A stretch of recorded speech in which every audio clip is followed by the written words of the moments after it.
ಎಲ್ಲ ವಿದ್ಯಾರ್ಥಿಗಳಿಗೆ ಶುಭ ಮುಂಜಾನೆ. ಇವತ್ತು ನಮ್ಮ ಶಾಲೆಯಲ್ಲಿ ಭೌತಿಕವಾಗಿ ತರಗತಿಗಳು ಪ್ರಾರಂಭ ಆಗ್ತಾ ಇದೆ. 9 ಮತ್ತು 10ನೇ ತರಗತಿಗೆ ನಾವು ಬೆಳಿಗ್ಗೆ ಹೊತ್ತು ಹಾಗೂ 8ನೇ ತರಗತಿಗೆ ನಾವು ಮಧ್ಯಾಹ್ನ ನಂತರ ತರಗತಿಗಳನ್ನು ನಡೆಸ್ತಾ ಇದ್ದೇವೆ. ಇಲಾಖೆಯ ಸುತ್ತೋಲೆಯಂತೆ ಈ ತರಗತಿಗಳು ನಡೀತವೆ. ಹಾಗೆ ಇವತ್ತು ನಾವು ನಮ್ಮ ಗಣ್ಯರ ಉಪಸ್ಥಿತಿಯಲ್ಲಿ ಮಕ್ಕಳಿಗೆ ಪುಸ್ತಕಗಳನ್ನು, ಸರ್ಕಾರದಿಂದ ಕೊಡಲ್ಪಟ್ಟಂಥ ಉಚಿತ ಪಠ್ಯ ಪುಸ್ತಕಗಳನ್ನು ವಿತರಣೆ ಮಾಡಲಿಕ್ಕಿದ್ದೇವೆ. ಈ ಒಂದು ಕಾರ್ಯಕ್ರಮಕ್ಕೆ ನಮ್ಮ ತಾಲೂಕು ಪಂಚಾಯತ್ನ ನಿಕಟಪೂರ್ವ ಅಧ್ಯಕ್ಷರು ಶ್ರೀ ಮೊಹಮ್ಮದ್ ಬುನ್ರು ಅವರು ನಮ್ಮ ಜೊತೆಗಿದ್ದಾರೆ. ಅವರಿಗೆ ನಿಮ್ಮೆಲ್ಲರ ಪರವಾಗಿ ಪ್ರೀತಿಪೂರ್ವಕವಾದಂಥ ಸ್ವಾಗತವನ್ನು ಕೋರ್ತಾ ಇದ್ದೇನೆ. ಹಾಗೆ ನಮ್ಮ ಪಂಚಾಯತ್ನ ಉಪಾಧ್ಯಕ್ಷರು ಶ್ರೀಯುತ ಅನ್ಸಾರ್ ರವರು, ಅವರಿಗೂ ಕೂಡ ಪ್ರೀತಿಪೂರ್ವಕವಾದಂಥ ಸ್ವಾಗತವನ್ನು ಕೋರ್ತಾ ಇದ್ದೇನೆ. ನಮ್ಮ ವಾರ್ಡ್ ಸದಸ್ಯರಾದ ಶ್ರೀಯುತ ವೆಲೇರಿಯನ್ ಡಿಸೋಜ, ಇವರಿಗೂ ಕೂಡ ನಮ್ಮೆಲ್ಲರ ಪರವಾಗಿ ಪ್ರೀತಿಪೂರ್ವಕವಾದ ಸ್ವಾಗತವನ್ನು ಕೋರ್ತಾ ಇದ್ದೇನೆ. ಹಾಗೆಯೇ ನಮ್ಮೆಲ್ಲ ಶಿಕ್ಷಕ ಮಿತ್ರರಿದ್ದಾರೆ, ಎಲ್ಲ ವಿದ್ಯಾರ್ಥಿನಿಯರು 8 ಮತ್ತು 9 ಮತ್ತು 10ನೇ ತರಗತಿಯ ವಿದ್ಯಾರ್ಥಿಗಳಿದ್ದಾರೆ. ನಿಮಗೆಲ್ಲರಿಗೂ ಸ್ವಾಗತವನ್ನು ಕೋರ್ತಾ ಪುಸ್ತಕ ವಿತರಣೆಯನ್ನು ನಮ್ಮ ಗಣ್ಯರು ಮಾಡಿಕೊಳ್ಬೇಕು ಅಂತ ಕೇಳಿಕೊಳ್ತಾ ಇದ್ದೇನೆ.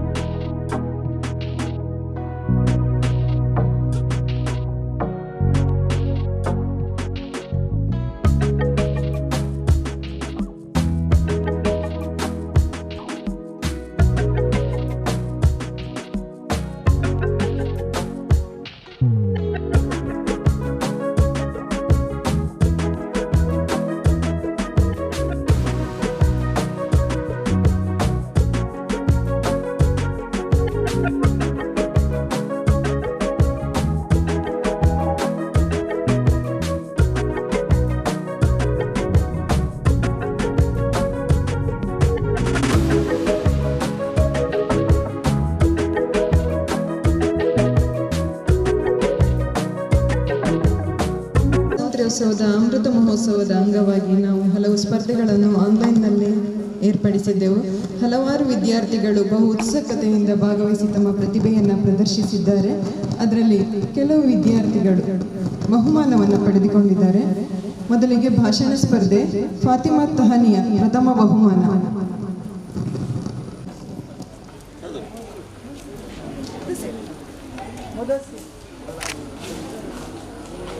ತೃತೀಯ ನಫೀಸಾ ನಹೀಮಾ.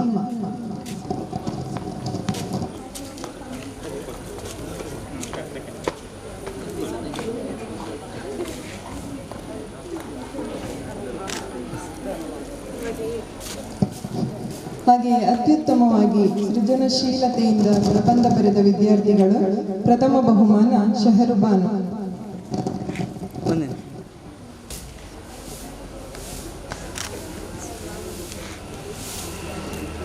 ದ್ವಿತೀಯ ಸಿಮ್ರಾನ್.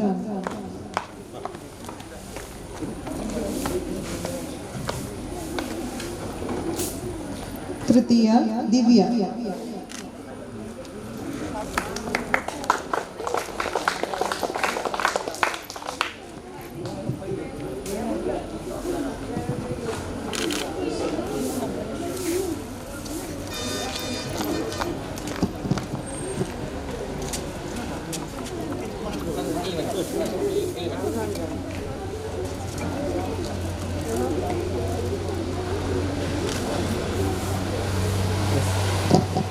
ಬಹುಮಾನವನ್ನು ವಿತರಿಸಿದ ಗಣ್ಯರಿಗೆ ಧನ್ಯವಾದಗಳು, ವಿಜೇತರಿಗೆ ಅಭಿನಂದನೆಗಳು. ಹಿತ್ವ ನಿಮ್ಮದಾಗಲಿ ಎಂಬುದೇ ನಮ್ಮೆಲ್ಲರ ಶುಭ ಹಾರೈಕೆ. ಪ್ರಾರಂಭೋತ್ಸವದಂದು ನಮ್ಮ SDMC ಅಧ್ಯಕ್ಷರಾದ ಶ್ರೀ ಮೊಹಮ್ಮದ್ ಮೋನು ಇವರು ಹಿತನುಡಿಗಳನ್ನು ಹೇಳಬೇಕಂತ ಕೇಳ್ಕೊಳ್ತಾ ಇದ್ದಾರೆ.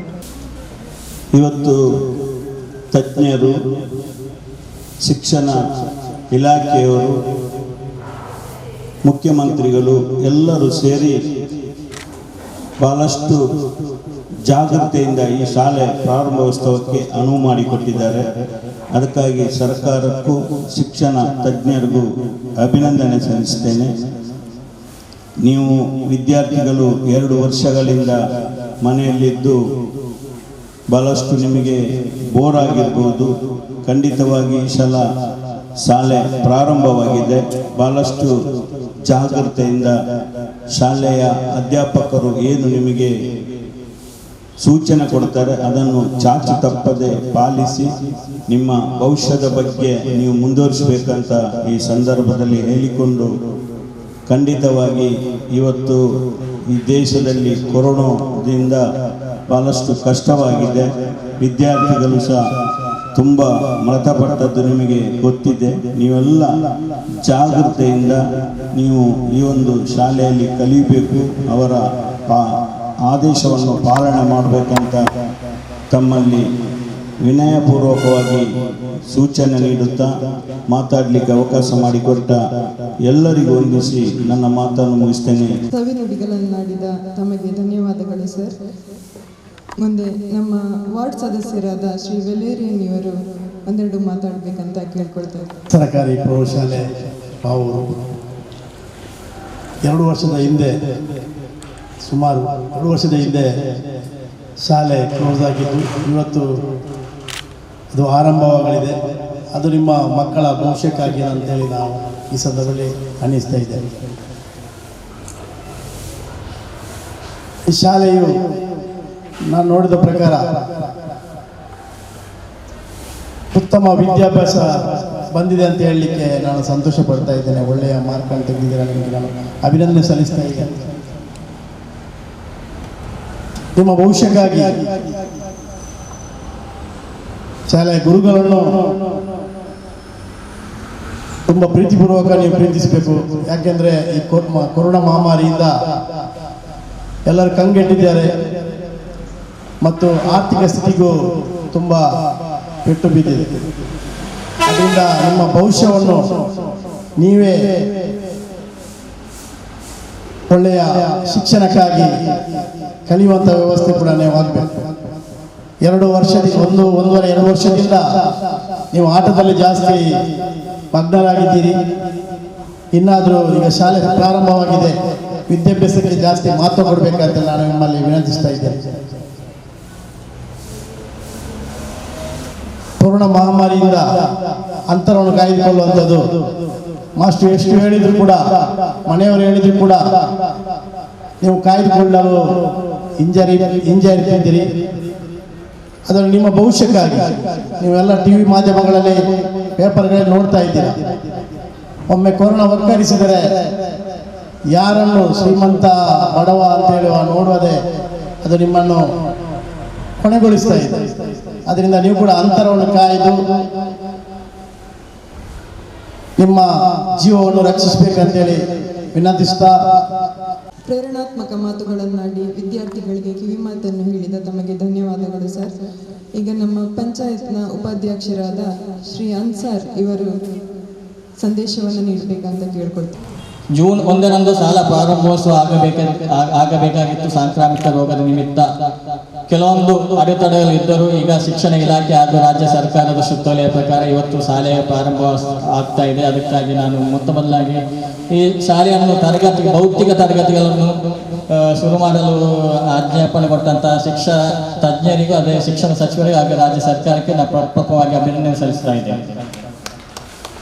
ಈ ಮಹಾಮಾರಿ ಕೊರೋನಾದ 1ನೇ ಅಲೆ 2ನೇ ಅಲೆಯ ಸಂದರ್ಭದಲ್ಲಿ ಶಾಲೆಯ ಭೌತಿಕ ತರಗತಿಗಳು ನಡೆಯದಿದ್ದರೂ ಆನ್ಲೈನ್ ಮುಖಾಂತರ, ಅದೇ ರೀತಿ ಸೋಷಿಯಲ್ ಮೀಡಿಯಾಗಳ ಮುಖಾಂತರ ತಮ್ಮ ಶಿಕ್ಷಣಕ್ಕೆ ಹೆಚ್ಚಿನ ಒಲವು ನೀಡಿದಂಥ ನಮ್ಮ ಶಾಲಾ ಶಿಕ್ಷಕ ವೃಂದದವರಿಗೆ, ಮುಖ್ಯೋಪಾಧ್ಯಾಯರಿಗೆ ನಾನು ಅಭಿನಂದನೆಯನ್ನು ಸಲ್ಲಿಸ್ತಾ ಇದ್ದೇನೆ.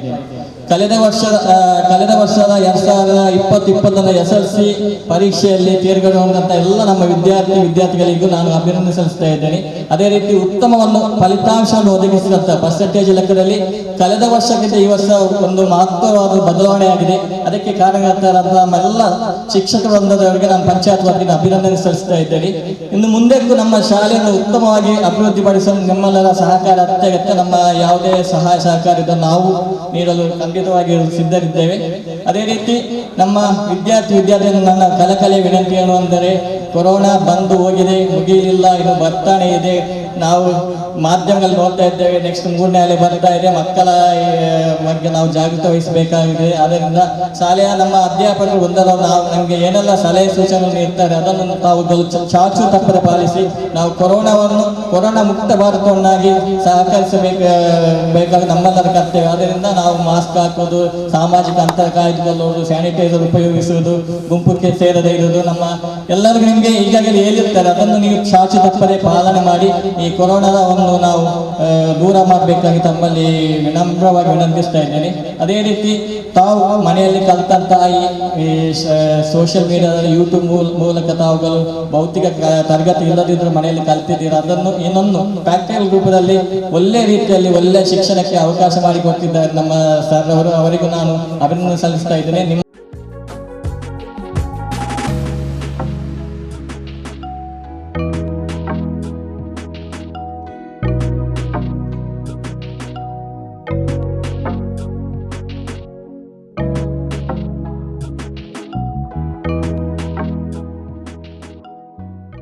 ಶ್ರೀ ವಲೇರಿಯನ್ ಡಿಸೋಜ ಇವರಿಗೂ ಕೂಡ ಕೃತಜ್ಞತೆಗಳನ್ನು ಸಲ್ಲಿಸ್ತಾ ಇದ್ದೇನೆ.